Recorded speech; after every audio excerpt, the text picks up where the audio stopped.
Hello, John. Hello, Oliver. Today we're going to talk about one of the most controversial figures in Irish political history. That person, of course, is Charles J. Haughey. Charlie Haughey was first elected in 1957 and he was re-elected every year until 1992. He served as the Minister for Health, Minister for Social Welfare, Finance, Agriculture and Justice. He's credited with kick-starting the Irish economy in the 1980s. Would you like to talk about Charlie? Certainly. Charlie, I did my leaving cert in 1956, and Charlie, as you say, entered the Dáil in 1957. I've had an interest in politics more or less from the very beginning, from a young age. Maybe not active, but active with some individuals. But Charlie come on the radar scale when I was young.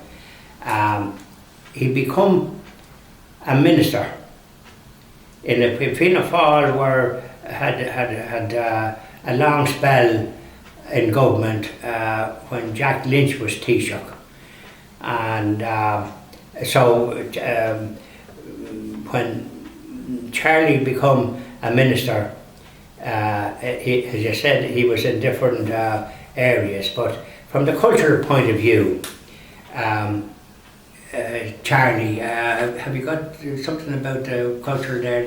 Yeah, so we'll start off with cultural.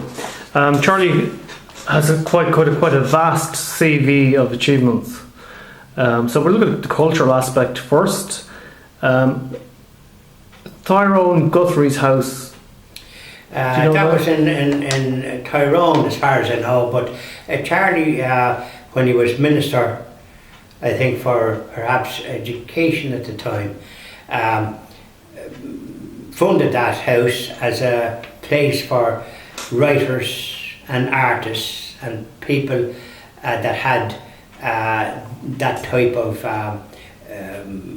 gift, so as they could be meet other like-minded people and stay there for 2, 3, 4 weeks at a time. Only a certain number could be accepted, usually about 6 or 8 as far as I know, because any more it makes it unwieldy.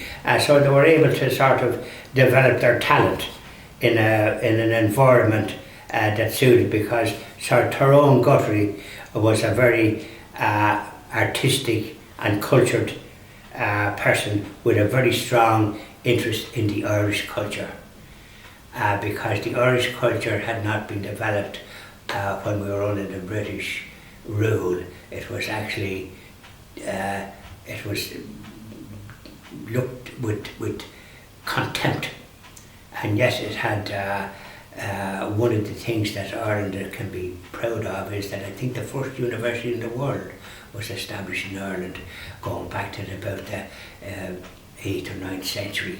It's not generally known, but I did visit it, and that's what I was told. Somewhere in Offaly. I wish to goodness now I could visit it again, but Charlie, when he was Minister for Education and the various ministries he was at, he was anxious to get this going again, and this is where this Tyrone Guthrie, and as well as that, he did other items with regard to the cultural aspect. Of course, and one of those, of course, is the establishment of Temple Bar, which is a very, very important place for tourists. It brings a lot of money into the Irish economy, particularly the Dublin economy. Correct, and there was an example, what he was trying to establish there was this Left Bank, which is a famous place in Paris, and the one thing that I noticed about Charlie Haughey was that he tried to emulate the best practice that he saw abroad. He wasn't going over abroad with his eyes closed. He saw what was a tourist attraction, and of benefit to the people in that particular city. And the Left Bank did attract a lot of visitors in Paris. So that's what he was aiming for with Temple Bar. But Temple Bar at times gets a bad press from the media because their policy is bad news sells, whereas good news doesn't. For some reason, that's the sort of imbeciles that they are. So Temple Bar that was the idea with Charlie, and it has been very successful. There's a lot of drinking in it, but that's what happens on left banks. People are fond of alcohol, so as they can kind of perhaps break into song. Song and dance. Song and dance. For music lovers, Charlie established the National Concert Hall. Exactly. Well, that was a great cultural thing to do, because there was no venue as such for the National Symphony Orchestra to play, and for visiting orchestras to be able to perform. And the National Concert Hall has among the best acoustics in the modern world, and it can hold several hundred people. I've been at it many a time, and it is a marvellous night's entertainment, especially on a Friday night, where you have the Irish National Symphony Orchestra and various music like Puccini and Beethoven and all these, and it's a lovely evening, and a break then, so as you're not just getting too overloaded with the cultural thing, and you can go out and have a coffee, or if you're a bit thirstier you can perhaps have a whiskey and that kind of thing, or a glass of wine, and people do it and have a bit of a chat and a sit down and then go back in for the next performance. I remember being there one night at a famous concert, and when President Hillary was president, and he was up in the gallery and he got a good clap, because he was a man like that supported the concert hall. I don't remember any of these recent presidents visiting the concert hall the way President Hillary did. Okay. Charlie also founded Aodhana. Is that how I pronounce it correctly? Aodhana, yes, that was, and it gave it an Irish name. Another example of Charlie uplifting the Irish cultural heritage. Aodhana was for people that were writers and poets who normally were living hand to mouth, and were contributing to the heritage of the country, contributing to the literary and the cultural aspect of Ireland, which had been neglected, as I said. So Aodhana was to give them some basic remuneration, that they could ply their craft, and also that they would be not starving. So it was a very good thing that he did. But funny enough, when this coalition government with Labour come in, they were anxious to abolish it. So like Charlie was so far seen compared to the opposition, the Fine Gael and Labour, that he just left them in the halfpenny place.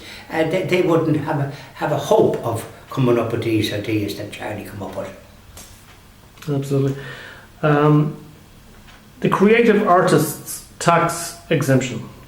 This was a very, very important thing to bring Hollywood producers and directors into Ireland to have. Which it did. Which it did, absolutely. And we had a national studios, I don't hear of it now, Ardmore Studios in Bray, County Wicklow. And it was very successful and attracting films. I haven't heard anything about it in the last number of years. So probably, I hope it's still going, but I haven't heard anything about it. And on that score, I haven't heard anything that has been world renowned and received by the state broadcaster. I don't think they've produced anything that has been in the world stage. Okay. My part of the country, Tralee, County Kerry, Sheem Satira, the new theatre. And that was another marvellous thing. So he was promoting and that has been very successful. Not just down in Kerry, but I think all over. But he started there, and the thing is that there again, the dance and the lovely dancing of young people, the hornpipes and all the rest of it, marvellous, and plays and all this. Don't forget, because of what he did, it enabled the like of that famous playwright John B. Keane of, in Listowel, and I think was it Mackin the teacher, he another great writer. All these were helped and encouraged by Charlie Haughey. We're going to look briefly at the humanitarian area of Charlie's career. He established Goethe. He did. Is this now heritage? This is humanitarian. Oh, sorry, humanitarian. Right. So it's on page 1. Yeah, humanitarian. Where is it heritage, did you say, or? No, humanitarian. Humanitarian. Oh yes, yeah. He established a court. Yeah, well, this is for the. Stop a second. Okay. Yeah, have you got the humanitarian in front of you? I have, yeah. Okay, that's fine. Yeah, we're going to work our way down that line. Okay, so I'm going to start again, right? I'll edit that part. He also established. If we have a look at the humanitarian part of Charlie's career, he established Goethe. That's right. And Goethe was the overseas agency for the relief of famine, because in not that long ago, in the 1800s, after all, the 1900s was when we got our freedom. So just a century before, even less than a century, 70 years before that, we had the famine, and the fact that 1 million Irish people died.